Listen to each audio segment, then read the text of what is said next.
If you have a cell phone, you make sure it's on silent for me, please.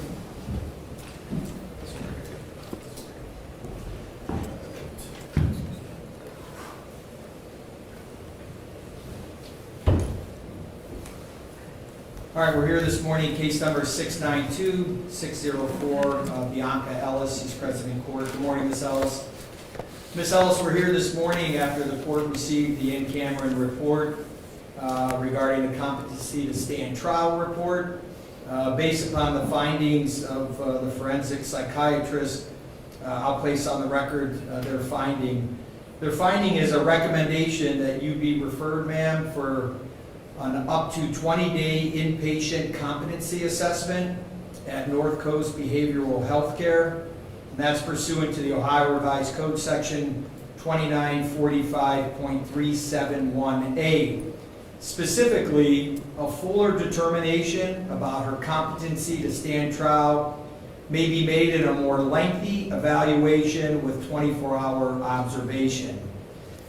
In following the recommendation of the psychiatrist, forensic psychiatrist, the court is going to first ask of the parties. I've provided through my staff a copy of the report to each of you under seal as well. So Ms. Baralia and Ms. Mateo, who are here on behalf of the state of Ohio, have you reviewed that report and do you stipulate to the findings? We have reviewed the report, Your Honor, and we stipulate to the recommendation of the doctor. All right, thank you. And then Mr. Mack and Mr. Johnson here on behalf of Ms. Ellis, I know I've provided you that report, and I'll ask if you stipulate to the recommendations of the forensic psychiatrist. Judge, we have reviewed the report. We are stipulating that Ms. Ellis be referred to North Coast Behavioral for restoration rather than further determination about her competency to stand trial. I mean, ultimately, it achieves the same purpose, but we already believe Ms. Ellis to be competent. Yes, understanding that your report that you've discussed on the record briefly last time we were here is the position that you take with respect to your client. I think the additional report that the state of Ohio has asked and that I ordered are not able to make that finding as of now and is asking for the additional time. Assuming the additional time would be such that the next step would be restoration and competency, we'll wait to see what North Coast provides to this court regarding that. And understanding that's the position of both you and Mr. Johnson regarding Ms. Ellis, your client here today. I'll note this. I know there's a 3 to 4 week backlog as far as taking new patients at North Coast and then allowing for the 20-day rehab or the 20-day observation of Ms. Ellis. I'm going to set this, I think I'd like to set it 60 days out. I think that would give us an opportunity to get a report back from North Coast.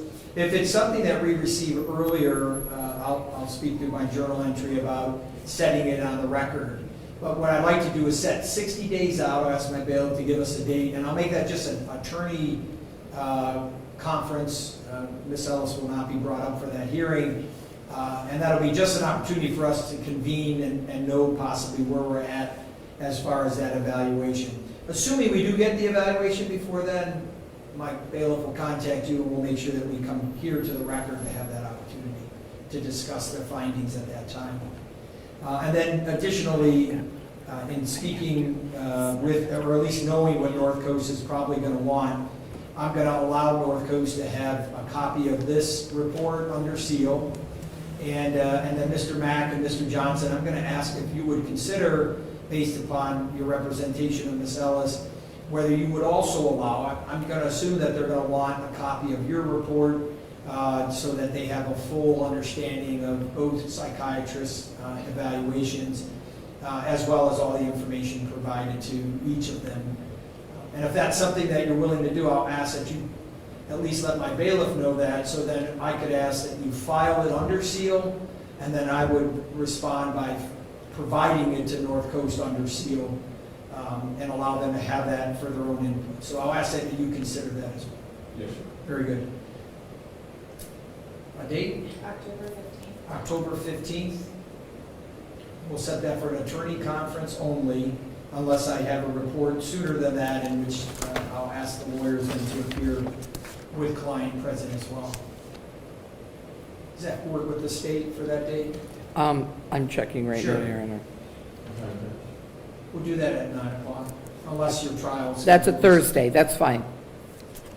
Why don't we just set it at 8? 15. It's a Tuesday, the 15th. Oh, I'm sorry. You're already in 2025.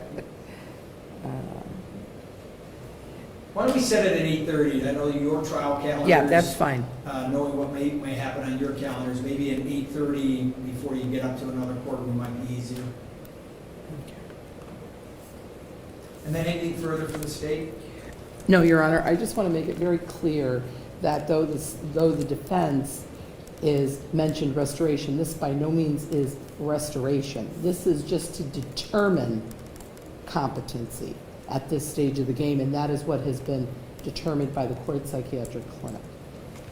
Judge, I think what I've said is that our expert has determined her to be incompetent already, but the state needs more time for the court psychiatric clinic to make further determination.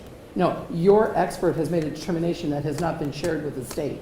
So the state cannot agree to anything other than what has been made in court by this judge, ordering that this defendant go to North Coast to be determined whether or not she is competent. We agree that she should go to North Coast. Very good. All right, both parties are accepting the recommendation. I'm going to order her to North Coast to be transported. Again, knowing that there's a wait time, we'll notify the internal liaison here so that we can get some update. Once my bailiff is able to have that update, I'll make sure she provides that to all the parties. Anything further from defense? Yeah, thanks for everyone for being timely. I apologize for the delay that it took for Ms. Ellis to appear. So, all right, we'll adjourn. Thank you. Thank you.